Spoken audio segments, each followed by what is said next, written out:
Sometimes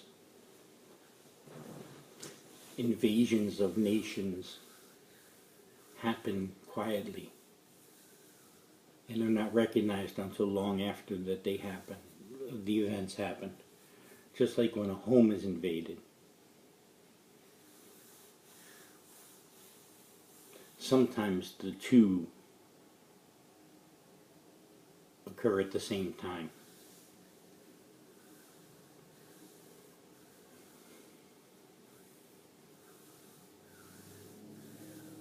If we don't find our will to fight,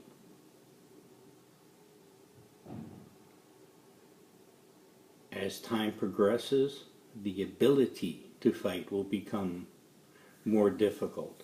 And yes, I like to think that the romantic in me says that, well, ultimately it'll work out just like it always has. Well, no. Things have not always worked out. For instance, right now there are sectors in Europe that are under severe, worse than Soviet-style repression. Some people have evolved their method of fighting to super brutality.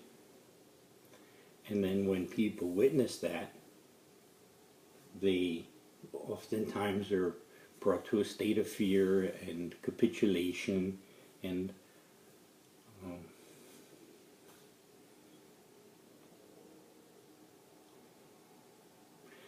sometimes, most of the time, the people with the most to lose, at the mere thought of losing it, are willing to capitulate. Clearly, the American media has been conquered. Every channel I've scanned since the election has been looking backwards and making statements about what was, briefly, about this past week's events, but very little about what is happening now, about the Occupy Wall Street folks that have been trying to get their message across in big cities, mostly democratic cities. This peaceful protest.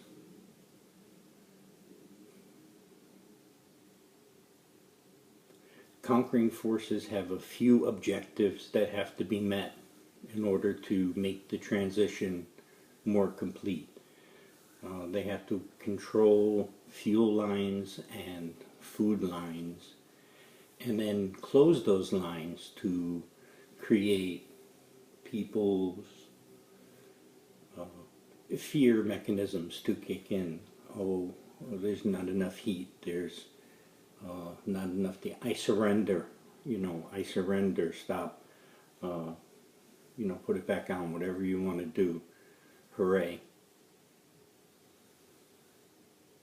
And that's what brings me back to my earlier question, have we lost the will to fight? Have we lost the will to endure suffering and loss?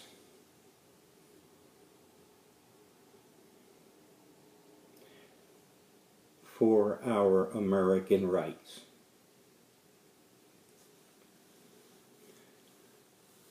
The rights that were written into being were written and are as easily erased when the mechanisms that establish those rights, when a lawfully elected group of leadership is one political thinking, then there is no objection that's worth hearing, because they don't need to hear it. They do as they will.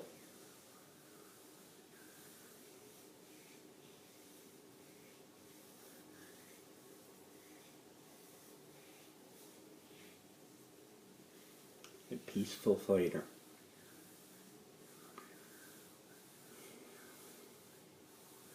Is there a peaceful option to this situation? Yes, I think that there is. There may be, on some levels. On other levels, perhaps not.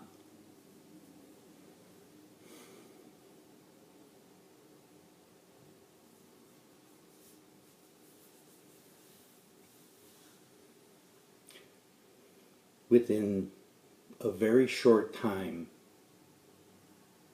if things are not changed, we should expect the law that outlawed slavery here in this nation to be repealed. Because why? Because it's good business to have slaves. Cheap. It's good business. Other places in the world do it, in North Korea, so-called Russia. Why should we be different?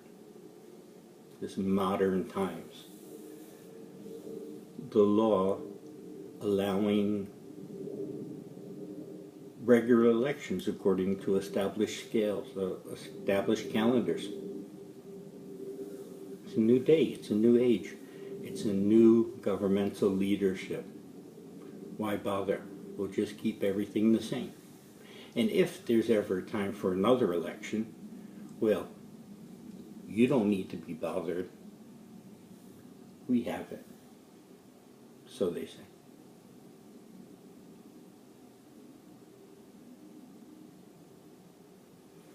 Looks like this wheel of life that we live keeps turning, and the unexpected keeps presenting itself. I will feel much better when I hear word that the U.S. Marshal Service has executed the arrest warrants for every member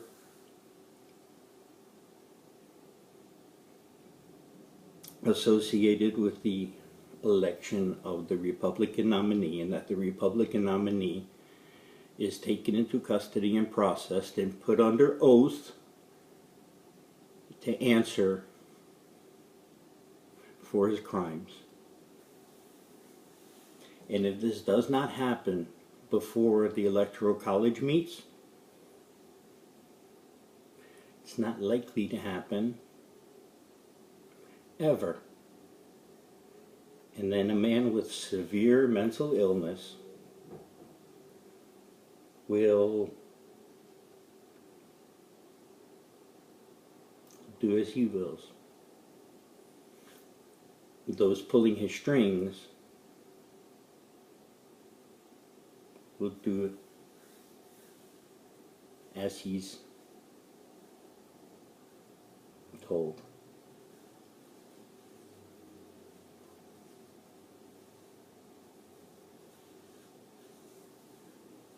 I guess the good news when something like this happens is it's time for a name change.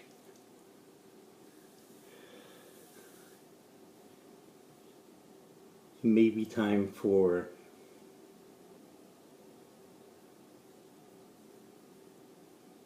a new national name.